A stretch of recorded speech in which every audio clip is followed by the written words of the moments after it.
Hey everyone, Dave Brown here with the New Populist. Thank you for joining me.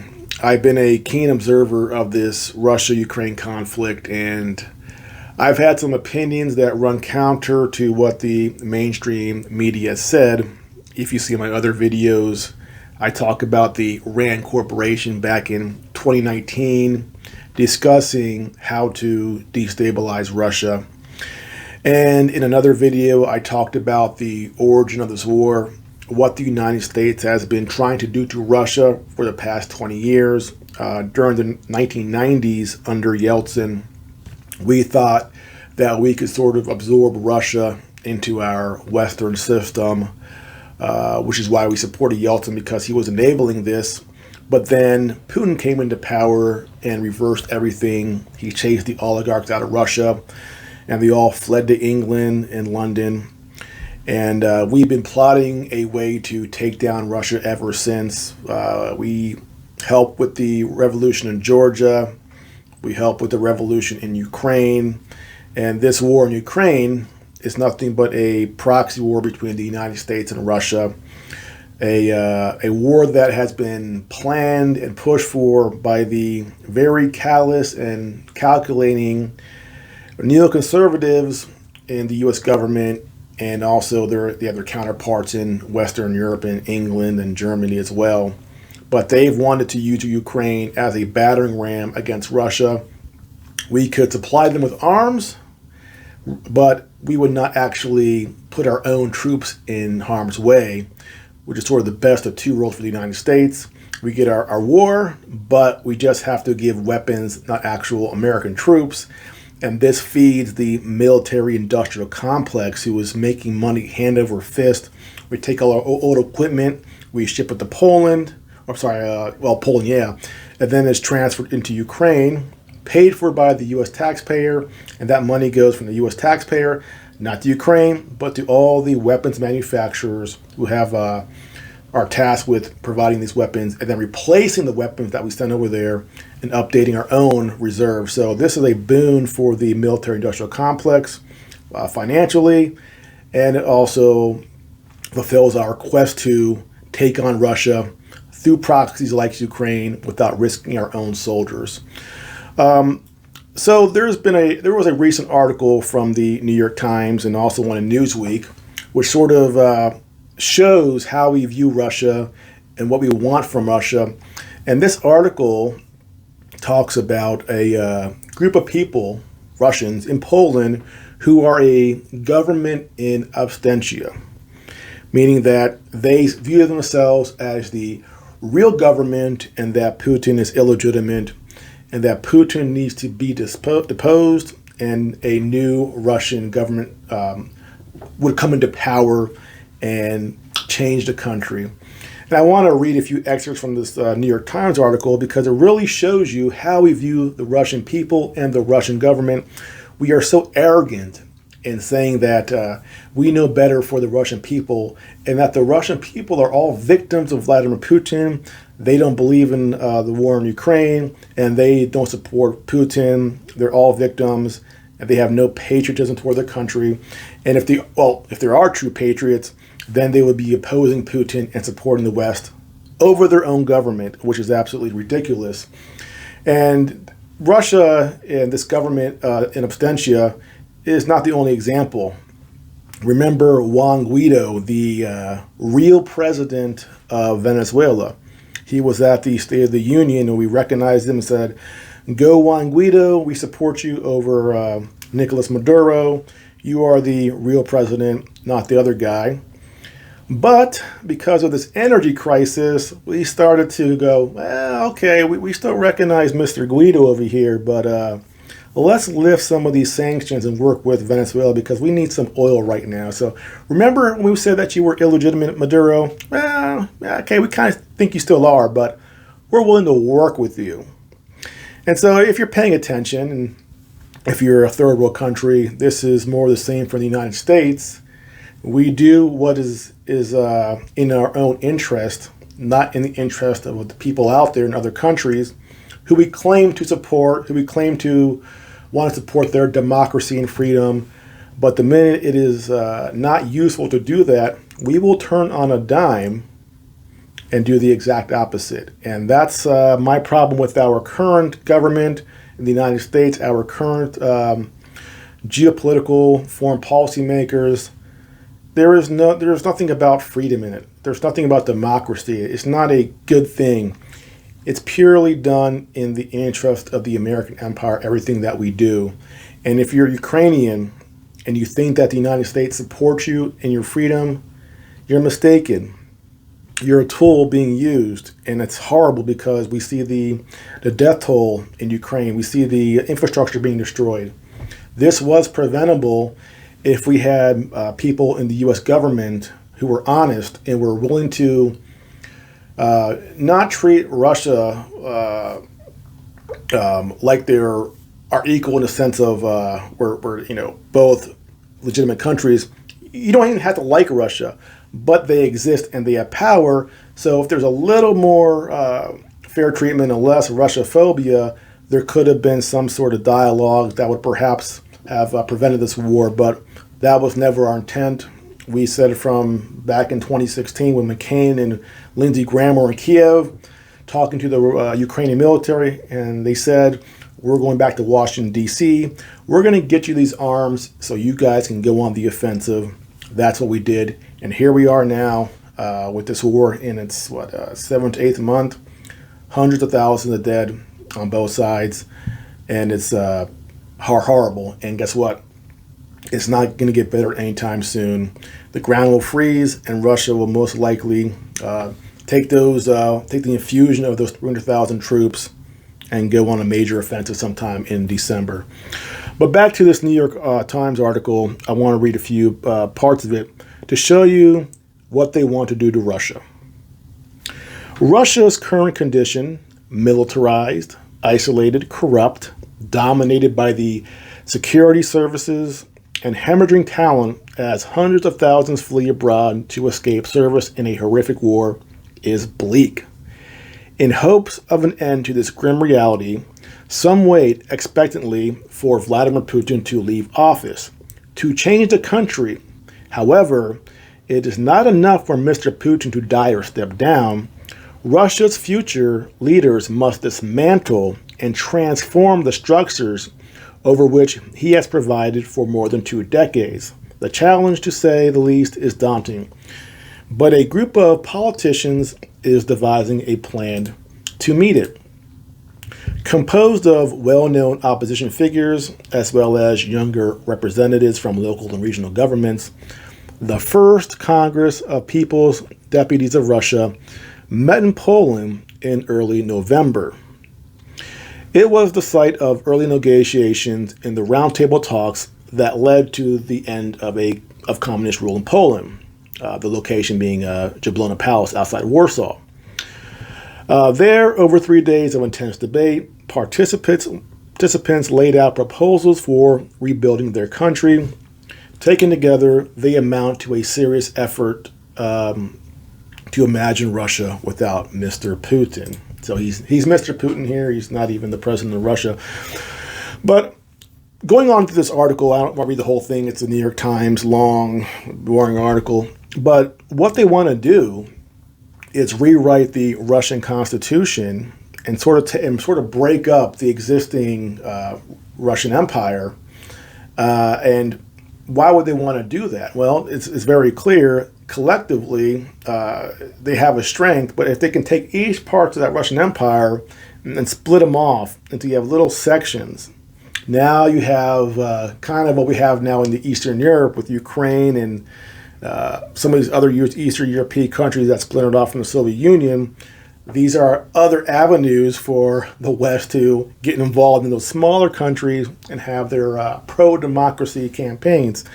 And so they want to splinter Russia up and then divide it its weak, and then it can sort of be infiltrated by Western assets, Western money, Western non-governmental organizations. And that's the biggest joke ever, non-governmental organizations, when in fact these organizations are absolutely backed by the State Department, Central Intelligence, It's all semantics. They're not non-governmental. They are governmental. We just have, again, that bait and switch with the name and what we call it. So the New York Times is printing this. They're putting it out there. Obviously, it's not going to happen. It's a pipe dream. But it gives you an idea of how they view Russia. And just imagine if anybody else in the world, China or Russia, looked at the United States and said, hey, Texas, you're not getting along with the federal government. Why don't you guys break up and leave? Why don't you do that? Mr. Trump, you lost this last election, which you debate as being perhaps fortified. Why don't you have a government in absentia and run it out of Canada? Or we'll give you a place here in Russia to do it, where you can be the government in absentia located in Russia. Would anybody ever tolerate that or give it any sort of consideration? It would be a massive joke. Yet we do this constantly to other countries, like Russia, a country where Putin has a approval rating in the upper 70s. Now, people will dispute that and say, well, these people, that's not real. Well, that number has been provided by Western journalists and Western organizations who have been looking into Russia. And so he's actually a fairly popular figure in Russia, much more so than Biden is in the United States. And again, we would never look at Biden as being the illegitimate president of the United States who needs to be disposed, and we need Russian or Chinese or anybody support to remove him from office because he's not the real government. Whether you like it or not, irrespective of your feelings on 2020, he is the president of the United States, and that will not change until he leaves office, either because he loses re-election, doesn't run again, or passes away before then. So we would never tolerate that attitude toward us. But for some reasons, again, we can look at the entire world and make these sort of insulting comments about them, treat their countries like things to be carved up like a turkey, and we treat the people in those countries as if they have no agency, as if they have no patriotism toward their country, and they're all deep down sympathetic to the United States. There's an American and everybody all across the world wants to do the bidding of the United States and get on our program. Well, guess what? They don't want to. And same thing in China. And that right now there's protests in China. And I'm not saying that I support the government here, but when we have protests, it's we diminish it, right? We have 500,000 people in Washington, D.C. protesting against the government, and they're just a bunch of far-right nutters. You get 100 people in China, a country of over 1 billion, and all of a sudden the government is under fire from these protesters. Yes, the protesters have their case is valid. I'm not trying to say what they're doing is wrong, but to act like these protests are somehow really going to take down the Chinese government or is a threat to the Chinese government is absolutely a joke. Look at the Canadian truckers. They shut down the roads in Canada, and they were squashed by the Canadian government. They were deplatformed. They had their bank accounts frozen. So we're gonna sit there and cast judgment on the Chinese government. We're gonna say that 100 protesters or 1,000 protesters is some sort of a meaningful threat to the Communist Party government. Not at all. It's not in our country. It's not in their country. But again, it's all about our perspective and how we view the rest of the world versus how we view ourselves. And as an American, I love being number one. I believe in American exceptionalism. But as I get older and I get more, I look more at our foreign policy and what we do across the world, you do start to realize that much of our behavior is the actions of an imperialist sort of government. And, not everything we do is roses. We are pretty cutthroat, and we do use other countries to further our own power, to further make ourselves more money. And some of these characters that run our government in the deep state are some of the worst people walking God's green earth. And they are driving us toward conflict, a direct conflict with Russia. They are driving Europe into a recession. Europe is starting to understand now that this war against Russia, this conflict in Ukraine, is hurting them way more than it's hurting us, the United States. And they're going, man, our industries are struggling. We got this refugee crisis, millions of people pouring into our countries from Ukraine. Where we've lost this natural gas flow from Russia. Oh, here the United States is offering us this gas, but at 5 times the price because, of course, they got to ship it across the ocean in ships and there's no pipelines. And so where we're going to be freezing, we're going to be paying all this extra money for energy. Meanwhile, the United States has the most natural gas reserves in the world, and we're sitting pretty. And Macron in France is starting to realize that, or he's really at it for a long time now. But other leaders in Europe are starting to go, wait a second, we're doing all the heavy lifting here, and you guys are just sitting there doing nothing, and you're not paying for this. This ain't fair. Well, guess what, Europe? It ain't fair, and we don't view you as our allies, our friends. You're just another tool that the American empire uses, and they're using you guys against Russia, and you're paying for it. And be better wising up, because if you continue down this path, you're going to be in an economic depression that who knows how long it takes for you guys to dig out of that. America is not your friend. We are using you guys. Wake up. Same thing, Ukraine. Wake up. We are using you. So going forward, my vision for American foreign policy isn't quite a Rand Paul or Ron Paul sort of thing. I understand that sometimes we need to project force, but the way we project force across the world, with Ukraine, with China, to me is a step too far. We have to have more respect for other countries and their sovereignty and their interests. Yes, they have interests too. China has an interest in Taiwan, in the same way we have an interest in Puerto Rico or any country in the Northern Hemisphere, part of the Monroe Doctrine.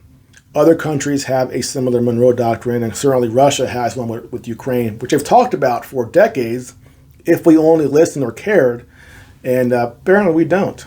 Putin says, we feel this way about it, and then the U.S. press pretends it was never said, ignores it.